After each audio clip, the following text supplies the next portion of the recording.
Hey guys, what's going on? It's Eli, back with another review video. And yes guys, that's right, you read the title, and you know what documentary it is that I'm reviewing. And this being a documentary that comes from the genius mind, well, visionary filmmaker and such, and especially since he does have a thing for ocean life. Yeah, especially because really getting down in the deep blue sea, recording and filming extraordinary footage, even in some of the movies that he's done, that has required shots of underwater and so on, in the deep blue ocean and so on. Yeah.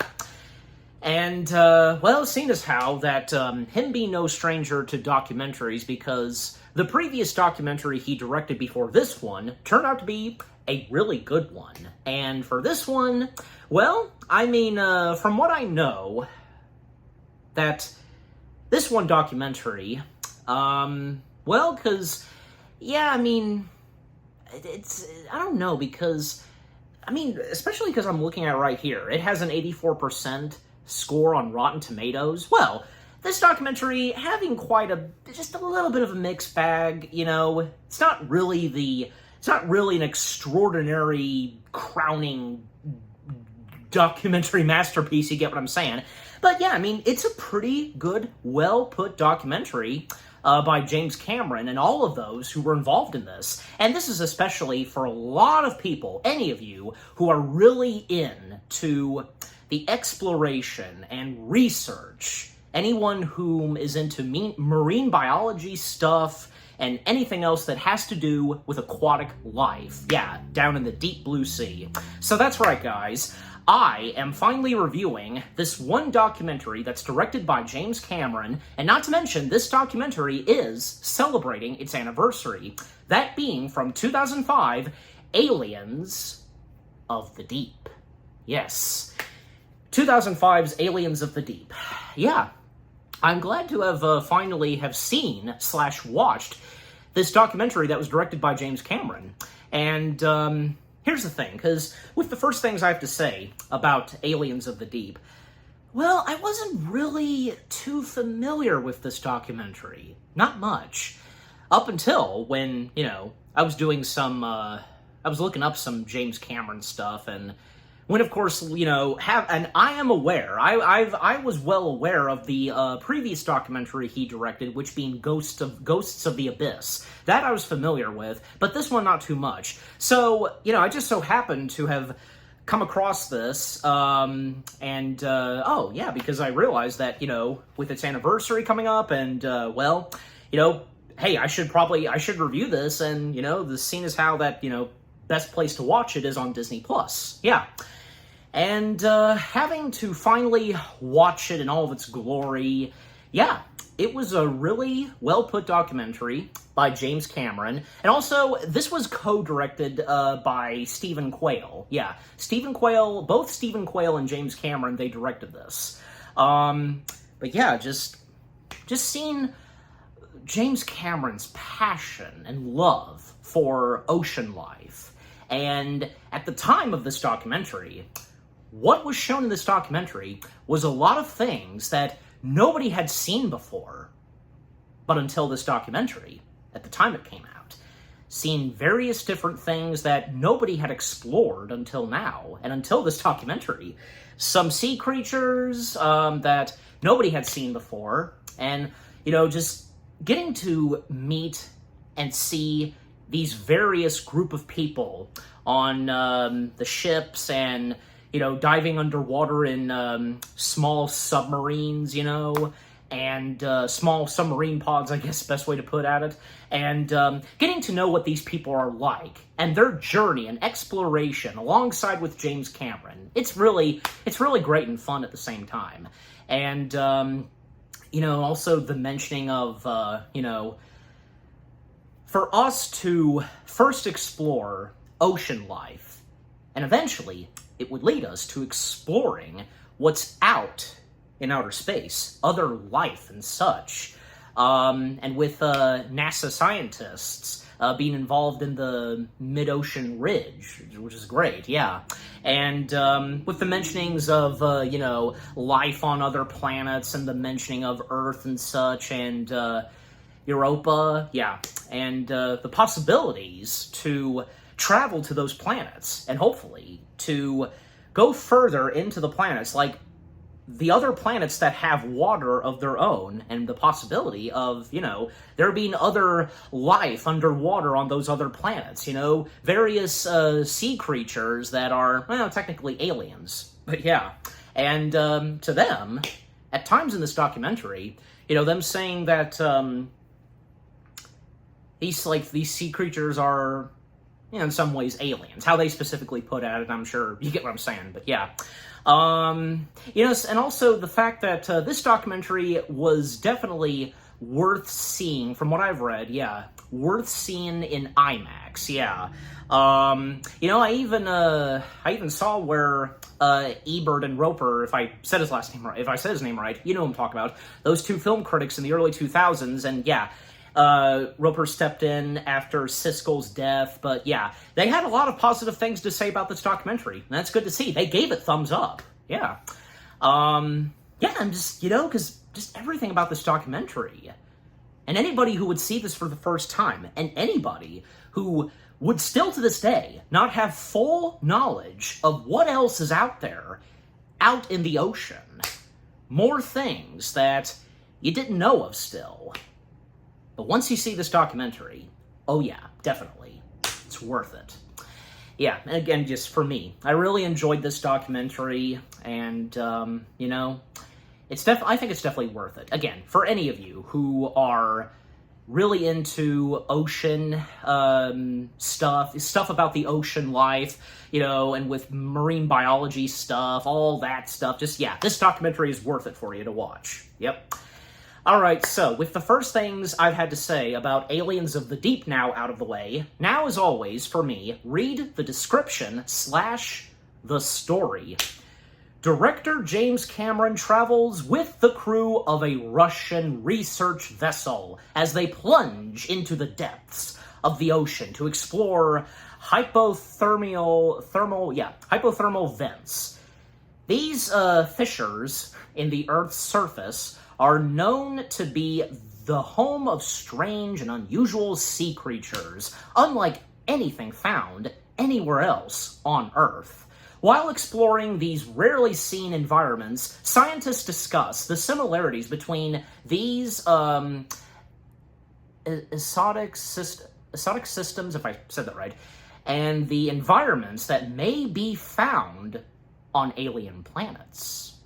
Okay, so now with reading the description / the story now out of the way, let us now dive in / break down the documentary itself. So, yeah, well, again, like I said, with James Cameron's involvement in this documentary, he's responsible for bringing this documentary to life and being one of the co-directors because James Cameron, who we know so well as a genius, visionary director, filmmaking, well, his love and passion for aquatic / ocean life, and the fact that he says it himself in the documentary how much he loves, the sight of ocean life and such more than, say, Hollywood visual effects and such. Well, it's his opinion, and I'm sure probably most of you would agree to that.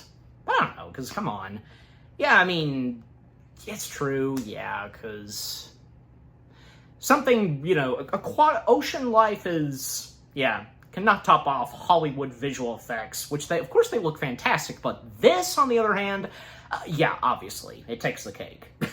Takes the icing on the cake and such, as they say it. But anyways, so, yeah, and actually, because, again, with the Russians being involved, as I read in the description / the story, especially one whom is a MIR chief pilot and Keldysh expedition leader, if I said that right, Dr. Anatoly M. Sajagavich, if I even got his full name right, but you know me sometimes. And actually, because he had been working alongside with Cameron for almost a decade at the time of this documentary, because, well, He was there, helping and working alongside with Cameron when it came to, say, the movie Titanic, and when it came to the documentary that was about the Titanic, Ghost of the Abyss. Yeah. And everybody else that's involved in this documentary and who are on this this boat, because yeah, I have to name some of them, because yeah, we have MIR pilot, both of them, both MIR pilots, Jenna Chernaev, if I said that right, and Victor Nesheta, yeah, and I'm more likely going to be butchering most of their names, but you know, and those that are Marines, marine animal psychologists, and scientists of ocean life and such. Yeah, they were some great people when we come to them in the documentary. Like, the biggies that we have is Dejana Figueroa. If I even said her last name right, probably not, but she's a marine animal psychologist, from UC Santa Barbara. And also from UC Santa Barbara is another marine animal psychologist, Michael Henry. We also have Kevin Hand, who's a planetary scientist from Stanford University and also from the CETI Institute. And also Maya Tolstoy, if I got her last name right. She is a marine seismologist, Lamet Darty Earth Observatory of Columbia University, yeah. And it's also mentioned, a very sweet moment, that she had, at the time of the documentary, she has a 5-month-old baby. And, for her, a tough choice to go on this expedition, out in the ocean, but, still worth it, yeah. And we also have Loretta Hidalgo, whom is president of Space Generation Foundation. Cool. And also Kelly Snook, planetary scientist of NASA, because as I said earlier, some NASA scientists that come along on this ocean adventure / journey. We also have Noema astronaut, if I got that one word right, of NASA. Megan MacArthur, yeah. And also astrobiologist of AMES, Tori Hollier, I got that right, and science observer Michael Atkins, and another science observer, Charles Pellegrino, if I said that right, science coordinator and science observer Christina Reed, and David L. DeBios, if I got that right, who's a senior research assistant, Woods Hole Oceanographic Institution. Yeah, cool. And Ricardo Santos, he's a scientist observer of the government of Portugal, if I got that right, and James Cameron down below. Also, James Cameron's brother was a part of this documentary as well. Yeah, he appeared a few times in this documentary. So, yeah, just to mention that James Cameron's brother was involved in this documentary, and good for his brother, yeah, to be a part of this, and what he was doing specifically. And also Melaine Lavender, two more that are listed. She was a dancer. I don't recall a dancer, but maybe I missed it. I don't know. And we have Mission Control Engineer, whom is Maritas Bursiak. If I haven't got that right, but just, yeah. But, okay. But to talk about some of the stuff, the key moments of this documentary. Yeah. Well, because diving into the mid-ocean ridge, because, yeah, where the film establishes the premise by introducing the mid-ocean ridge, a submerged 46,000-mile, long mountain chain that is home to some Earth's most unusual creatures.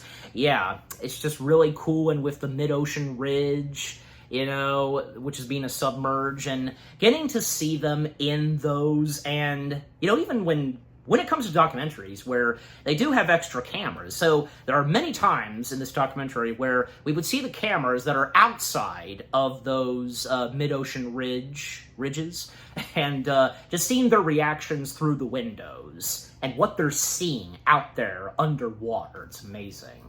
And again, just getting to know each of them, what they're like, and their love and passion for being a part of this, being a part of all of this. And they have some funny moments here and there. They have great chemistry towards one another, great interactions, and even like just like when they're not busy and they take breaks and such. Like there was one moment where they were playing basketball. That's great to see. And yeah, because when it comes to ships, you gotta have higher nets so the ball doesn't accidentally be thrown into the ocean and such. I don't know, is it me, or maybe they should extend those nets further up? I don't know. I'm just simply saying, because when watching the documentary and when that came up, I was like thinking to myself, maybe that should be just a little bit more higher. I don't know, but obviously, like, there's no way they can really, I guess, like, throw it that high and where it's out of the net. Yeah. Anyways, and also, with the diving into the mid-ocean ridge, because, and James Cameron, who joins a crew of NASA astrobiologists and marine biologists aboard the Russian search vessel. Yeah. So just having them come together, those who are marine biologists and astrobiologists, them joining forces, coming together, and pretty much what they do is all about ocean life. But at the same time, with talking about space stuff, and like I said earlier, to experience ocean life, that being the start, and then you make your way to when you would then explore new life and new civilizations in outer space, and reaching to those planets that are they're around Earth's orbit, from Mars, Venus, Jupiter, all those planets. And also discovering extreme in systems. If I'm probably still mispronouncing that one word, but you know what it is, obviously. Yeah, the superheated smoker vents. Yeah, this was pretty interesting, because with the divers investigate fissures in the Earth's surface that release superheated, chemically charged water, and the documentary shows those vents. They're sometimes called black smokers, and releasing mineral-rich plums. Yeah, because below the ground of the ocean, because hot lava and stuff like that, and with those smoker vents, as they're called, black smokers, and they're very boiling and hot. We know so well that the ocean is freezing cold, but there can be at least a few parts of the ocean where it's boiling warm. And how close you would get to the black smokers, best way to call them. Yeah, even like the fish.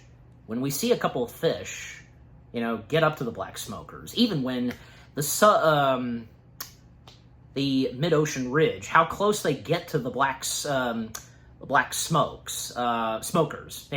Yeah, because the risk that probably it would melt the windows of the mid-ocean ridge. But luckily, of course, that doesn't happen, okay? And that's a good thing, because, oh boy, like, that would be quite a disaster, because here's the thing, it's most of the time sometimes very risky when it comes to diving underwater in submarines. You just never know. You just never know what the circumstances would be sometimes. You never know what could happen. But, everybody who does this kind of stuff, they are very well trained, and they know what they're up against. If ever something would happen, any risk underwater in certain parts of the ocean, where this could be hazardous, this could be, you know what I mean? But luckily for this documentary, everything's good for them. All right, so next, let's talk about life without sunlight, because, this moment in the documentary highlights the core theme of the documentary. Life thriving without photosynthesis, if I said that right, and the scientists observing unique creatures that rely on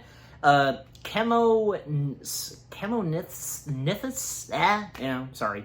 But again, you know me sometimes, but you know what I'm talking about. And using the vents, chemical energy instead of the sun's light. Yeah, that's very interesting, because which I personally really didn't realize, and me not being that kind of an expert on that kind of stuff, but Yeah, it's very interesting because what life would be without sunlight? Well, and even with the documentary establishing that for billions of years, sunlight on Earth has always provided life, even if we didn't realize that, if it didn't occur to us that the purpose of sunlight, with the sunlight being up in the sky, it provides life when you think about it. Yeah, and anybody, any of you, because we've done your research on the sunlight and have realized that, well, sunlight being responsible, being the many responsibilities that God has done, providing us life on planet Earth. Yeah.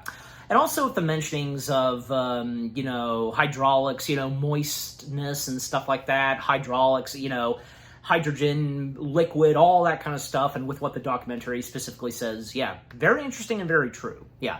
And also, encountering alien life, because, yeah, one of the key sequences in this documentary, the submersibles, yeah, they come across a vast, teeming ecosystem. I think I said that right this time. Yeah, ecosystem.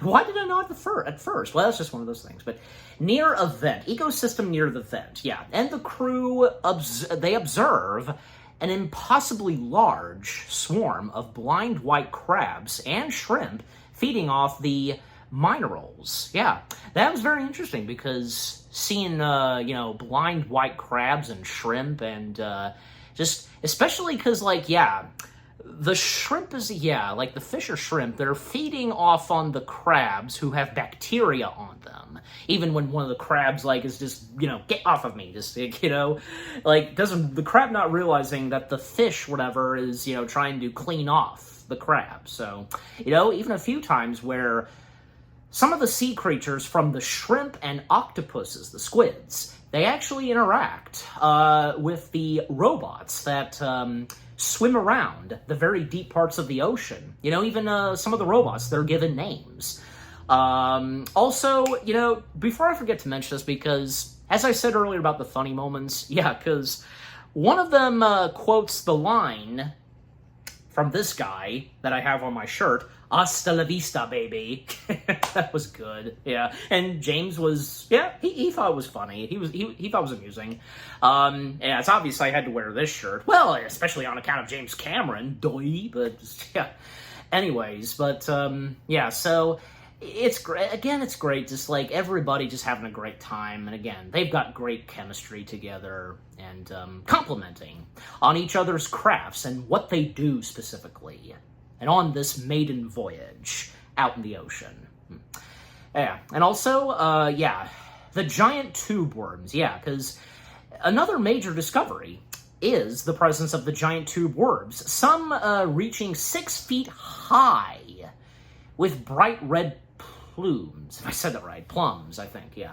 Yeah, they were pretty interesting, because the giant tube worms, and yeah, even just seeing a cloth-like sea creature, and all these others that not a lot of people had experienced in Wakeness. Just, it's amazing.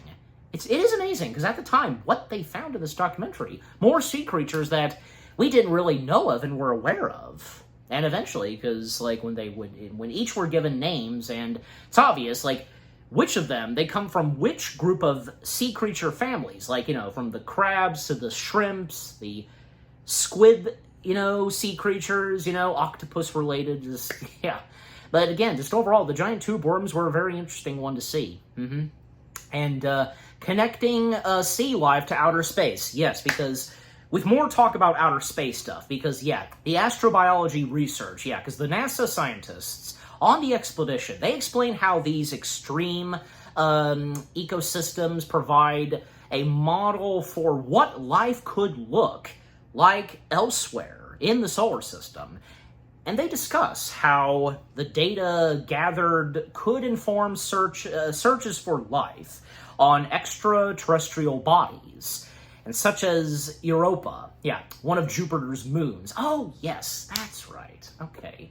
It didn't really occur to me, because, yeah, okay, Europa, now I get it fully, because Europa is one of Jupiter's moons. So, what the possibilities could be when exploring moons of the other various planets. And in this case, they most prominently talk about Europa, the name that's given to one of Jupiter's moons. And also, at the time of this documentary, they also mention about what, at the time, in the future, they plan on doing with launching probes and crafts to land and explore what's on those planets, the moons, most prominently Europa, like what they were going to launch in 2008. Yeah, and at the time, because that was 3 years away.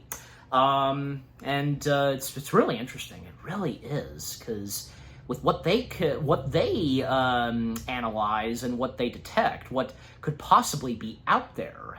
Most prominently them discussing a lot on Europa. And the lab experiments, because yeah, the scientists, they bring back specimens from the ocean floor to the lab for study. In a striking moment, well, they place deep sea creatures in a simulated environment, replicating the crushing pressures and freezing temperatures of Europa to see if they can survive. And that is pretty interesting.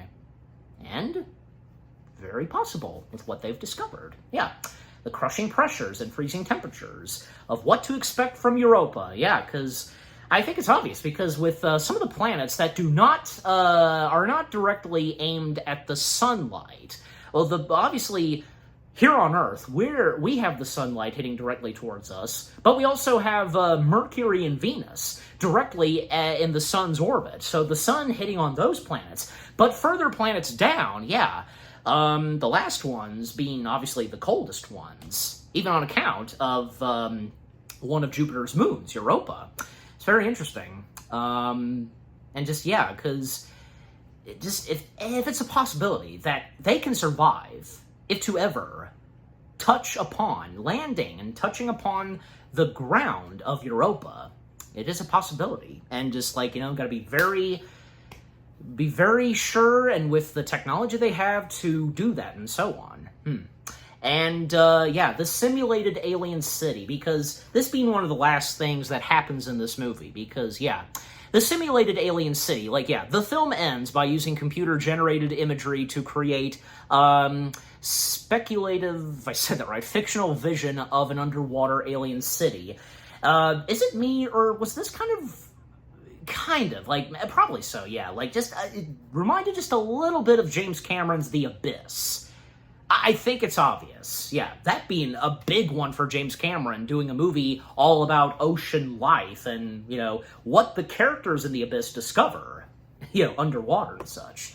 But yeah, as I was saying, because, yeah, and this final imaginative sequence, which, by the way, because some of those that were part of this documentary, they actually got to act in the final scene of this documentary. Yeah, because Dejana and one other, they were actually in this scene. But point being on the last scene of the documentary, because yeah, the audience to consider the possibility of life beyond Earth and what further exploration might reveal. Yeah, so the possibility that maybe, just maybe, on other planets, and most prominently Europa, that there could be other oceans and possibly more life in those oceans.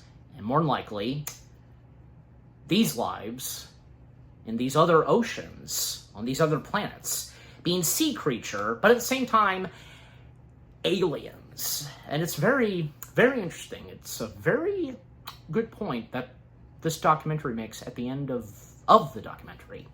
Yeah, really interesting. Yeah.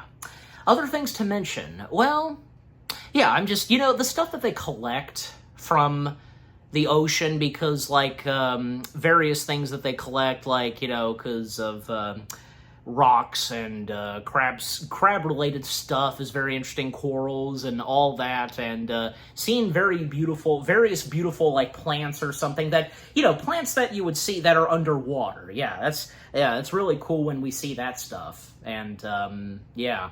And more talk about, like, say, life outside of Earth, what's out in the galaxy. And, yeah, and like I said, because where it feels like, even like to some of the marine biologists and everybody else, where to them at times, it feels like that they're in outer space. It's like they're on a different planet. With what they discover, various parts of the ocean that they discover for the first time, and it feels like, and it can feel like that you're not on Earth. You're in a different galaxy and like on another planet, because this is unlike anything that you would see. And with what they discover, that they just, further in the ocean, underwater. That's great. Yeah. Yeah, just overall, like, this documentary itself, Aliens of the Deep, it's really a really well-put documentary. The love and appreciation for life under the sea, as Sebastian would say, and just exploring various other parts of the ocean that, at the time, nobody got to experience yet, but until this documentary, and especially thanks to James Cameron for making this possible. Well, because on account of this documentary. And getting to know the various people that would be a part of this documentary, their personalities, what they love doing, their life's work of ocean life and being marine biologists and all of that, and those that are part of NASA. They join on this expedition/adventure out in the deep blue sea, and all the various things that none of us quite realized until what would be established in this documentary and that we would never think of. And I would say probably because, like I said, anybody who loves everything about ocean life, the sea creatures, exploring various places of the ocean, this is the documentary for you. Anybody who is interested and really fascinated with marine biology stuff and ocean life, anything that has to do with ocean stuff, this is the documentary for you. And I'd say the same would go for Ghosts of the Abyss. Your fascination with the sinking of the Titanic boat having sunk and exploring that, and yeah. But anyways, and just, yeah, James Cameron, whom was involved and made this documentary possible. His love and passion for ocean life, and finding it more breathtaking, more than Hollywood visual effects. Yeah, who can argue with him? Yeah, who can argue with anything? Because ocean life and what you see underwater is unlike anything. It's definitely a life-worth experience. Yeah. But yeah, overall, Aliens of the Deep is a pretty good documentary to come from good old James Cameron. Everything about the ocean life, and with the marine biologists, the astrobiologists, everyone from NASA, and those that are heavily involved with doing ocean stuff, getting to know each of them, the various things that we see for the first time in this documentary, everything about Aliens of the Deep was pretty good. And I'm giving Aliens of the Deep, well, why not? 8 out of 10 stars. Yes, 8 out of 10 stars for Aliens of the Deep. And what about you guys? What did you think of Aliens of the Deep itself? This documentary that was directed by James Cameron, but not just James Cameron, this was co-directed by Stephen Quayle. Yeah. Did you find this documentary very entertaining, excellent, and any of you who are fascinated with ocean life, and if any of you had seen Ghosts of the Abyss first, then watch this documentary, since, yeah, this came after Ghosts of the Abyss, and knowing that James Cameron has so much love and passion for ocean life, and what this documentary had to offer, stuff that you did not know about until having watched this documentary. Any of you that actually had been out to the ocean like I have, but, any of you, like I didn't, but just for any of you that got to experience maybe some parts of the ocean that is shown in this documentary. And if you've been underwater, like, I've been on a boat once where the lower deck, you could see underwater and the ocean and such. Just, yeah, one of those boats. And if you have any favorite moments to come from this documentary, and the people, the marine biologists, the people from NASA, everybody who's a part of this documentary, getting to know each of them, and just mind blown by what was shown in this documentary, and reacting the same way as those that in this documentary, how they reacted to what they saw. And, what you think on the possibility of life outside of Earth, other oceans, and with sea creatures in other oceans, what they've said, and with one of the moons, Europa, and all that other stuff that they talk about. Just, yeah, and any of you who are good experts on that kind of stuff. Yeah. But just, yeah, overall, what do you think of Aliens of the Deep itself with what I've had to say, my review of Aliens of the Deep? And yeah, what did you think of my review? Leave comments and give this review video a like, as always. And so, guys, with all that being said, thank you very much for watching. I hope you guys enjoyed my review of James Cameron's Aliens of the Deep. More review videos are coming your way. They're going to be awesome. Keep looking forward, and I will see you guys in the next video / review. Take care, happy anniversary to Aliens of the Deep, and peace out.